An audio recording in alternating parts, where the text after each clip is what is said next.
I can help them build awareness towards it, though, is the goal, right? Like the goal is for the individual who's experiencing the shift out of their window to build that awareness of noticing when they are, and then building that capacity to stay in their window.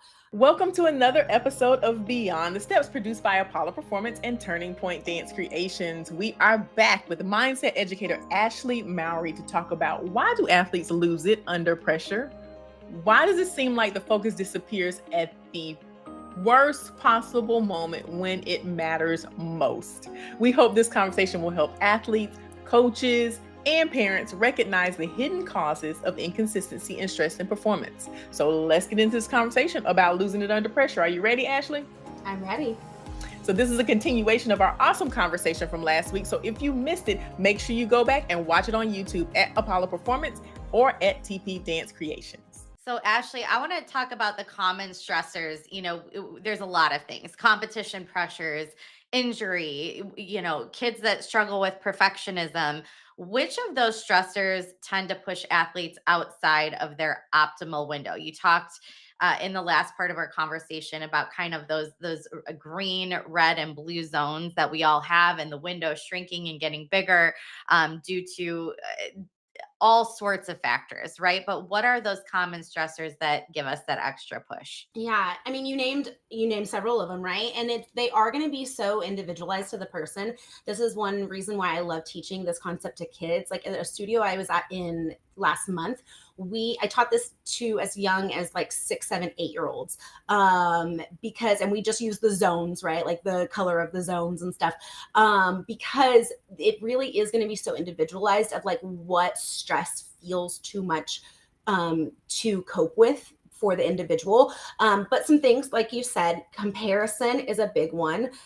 So, at competition, games, tournaments, like seeing everybody that you're competing against, comparison, perfectionism, negative self-talk, and then also add in all the things of like a competition or a game weekend. So think of all the sensory stimulation that you're getting at a dance competition, like the lights, the music, all the people, all of that sensory stimulation, that is really hard on our nervous system.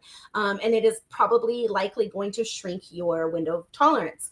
Other things, chronic fatigue and overtraining. So if you are just constantly training and you're not resting and you're not recovering, again, on competition weekends too, like if you're not sleeping, if you're not eating properly, if you're not eating enough, those basic human needs like eating, sleeping, resting, recovering, hydration, your window is going to be smaller when those needs are not met. And so I think that that's another thing to really think about, like even the week leading up to a competition or tournament, you really need to be prioritizing sleep and eating enough and eating things that are going to fuel your body. The narrowing of the window. When Bree brought this up in the first episode, I was like, oh my gosh, that is true. It just narrows, and people out there, as you get older, it gets very, very just so you know, it's like the size of my finger.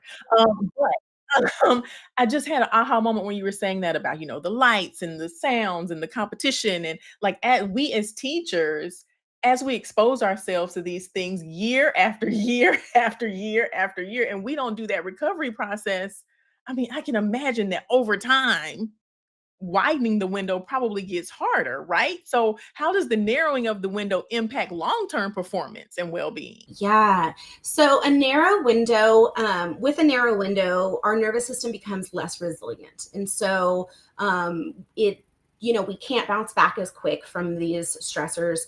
We don't come back into our window as quickly.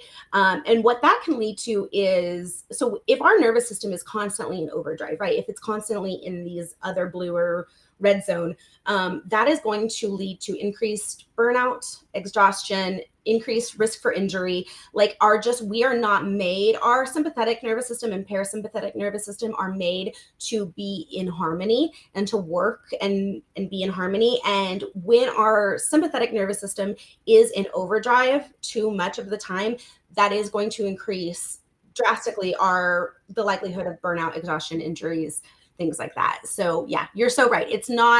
We're not meant to stay in these states. We all go into them, right? They're, as we talked about last time, like they're automatic responses that we have.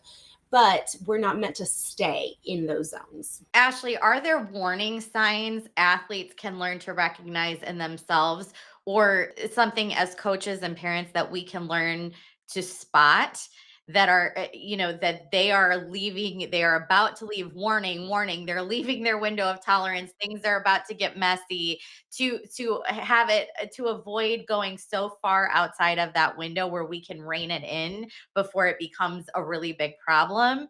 Or is it something you really just have to learn to regulate on your own? Yeah, no, there are definitely warning signs. And definitely, like, as a parent and as a teacher myself, I definitely look out for those, and I try to remember, like, it's not my job to fix it. Like, it's just, I can help them build awareness towards it, though, is the goal, right? Like, the goal is for the individual who's experiencing the shift out of their window to build that awareness of noticing when they are, and then building that capacity to stay in their window. So definitely some physical signs, racing heart, shallow breathing, that kind of buzzing look, frantic. If they look anxious or if they start crying, hyperventilating, things like that are definitely going to be like some physical signs. Emotional signs, irritability, shutting down, feeling checked out. And so again, like, the goal is really to help that person build the awareness. And so when it comes to myself, I always think about, and this has been maybe one of the reasons I'm so passionate about this is because it really has been one of the tools that's helped me the most in the past 5-6 years, is really widening. I mean, I will tell you, I had a very narrow window. Like, it was pretty small. You could knock me out. I could get irritable and snappy real quick. And then, 5-6 years ago, when my mom was diagnosed with cancer, I realized, like, oh, I'm gonna stay here if I don't do something. Like, I've gotta, like, I can't live in this, constantly bumping out of my window. And so really building that capacity to be aware of, like, okay, my heart is starting to race. I always know for myself too, like, it's when I start to go faster. So when I try to, like, speed up around the house, or when I try to hurry through something or rush through something, like, that's a sign for me, like, ooh, okay, I'm bumping out of that. I need to slow down. I need to come back down. I'm getting too activated. And so it really is a constant practice of building that awareness of, like, where are the edges of the window? What does it feel like when you start bumping into it? And then what helps to bring yourself back down? Fantastic. So, a lot of really great nuggets in this segment again, and always breaking it down in a way that's digestible and easy to understand. So thank you for that, Ashley. So we're all about resources on this show, and I don't want you to forget about the free course that is the impetus and catalyst for this show. There's so much information in our steps initiative course about racism, sex abuse, and prevention, gender inequity, psychology, nutrition, medicine, and science, and how those things impact performance athletes. Check it out. Tell a friend. We're going to pop that link in the description and on your screen. So make sure to check that out. And it's a go at your own pace course. So I highly recommend it.